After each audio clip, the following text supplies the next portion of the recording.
Hello. So, I know that a lot of you who know me personally know about the story behind my daughter and how I lost her. Um, my daughter was 19 months old when she was shaken. Um, she was um, her death was ruled as a homicide. The individual that was with her at the time was charged with second degree murder, and he was found not guilty beyond reasonable doubt. I struggled with this for many, many years. I still struggle with it every day because I feel like justice was not served in our case. And because of that, I feel that it's time for me to get off my butt and fight for her. Not just for her, but in honor of her, and fight for other littles. Um, I have a couple of ideas in my head that I want to run with. Not sure where to even begin, but I know that this is something that I have to do in order to get through my grieving process, which I believe has just recently started. I know it sounds silly because she passed away in 1998. However, I never had a chance to grieve, and I feel like I'm finally at a point where I can just surrender myself and just allow myself to finally heal. And by doing that, I want to help other mothers. There is too much abuse out there. And so, with that being said, I wanted to share a couple of thoughts on how I intend to do this. The first thing that I want to do is educate.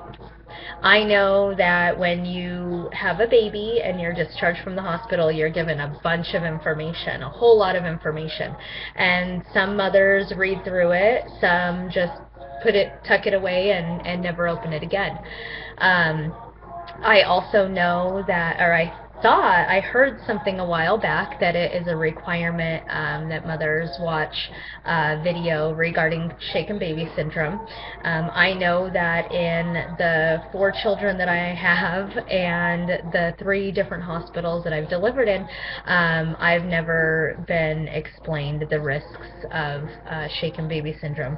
I have been given a ton of pamphlets, and I don't even remember really seeing anything in those pamphlets about it.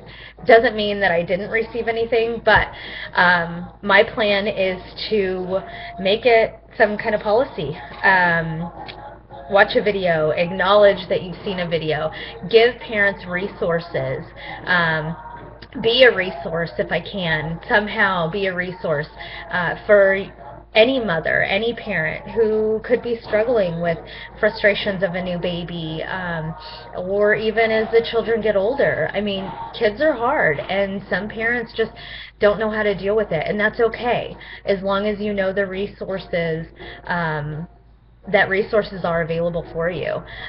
So number one, my first plan is to try to get some kind of education system developed for mothers, or for parents, not necessarily just mothers, but for parents, adopted, parents that plan to adopt children, foster parents, fathers, that, anybody, but some type of program where people are aware of the risks and know that there are resources. So that's number one, because I don't think that it's touched on enough. There's just too many issues out there, and so that's number one.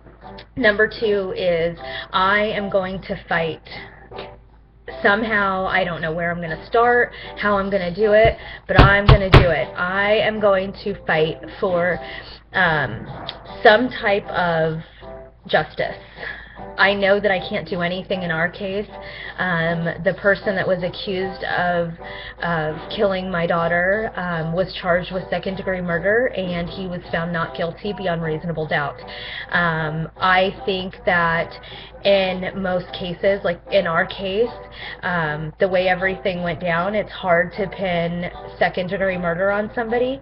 There should have been additional charges. There absolutely should have been additional charges, and that's where I'm going to step up and say that there was another case in Arizona that was very similar, and he was charged with first-degree murder. I mean, that's premeditated.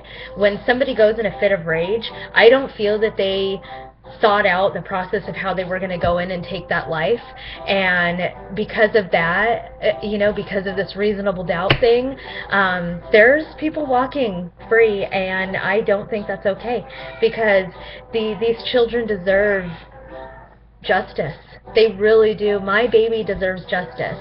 And so I can't change what has happened in our case, but I can fix the future. And so number 2 is I am going to do what I can to make it so that when a child is when a person is charged with the death of a child, that they need to have some kind of additional lesser charges involved with that. Because let me tell you, like, would I still be upset if this person was charged with negligent homicide or something lesser than second-degree murder, but still had to serve a sentence? Yes, I'd probably still be upset if they were found guilty of a lesser charge, but let me tell you, I would not be as upset as I am now with him walking free with children, being a nuisance to society, knowing that my daughter's life was taken, and he's just carrying on about his day, and her life didn't matter. Her life didn't matter to him. And so because of that, I think that it's important that we come up with something that if there is a crime against a child, that lesser charges are added to it. Some type of child abuse charge, or intent to harm, or intent to cause harm resulting in death. Something besides just such a strong, or something that's super hard to prove, so wish me luck. I have no idea how I'm going to do this or where to even start, but I have my little notebook here, and my dreams are going to set sail, and I'm going to do something. I'm going to do something for her, because she deserves it.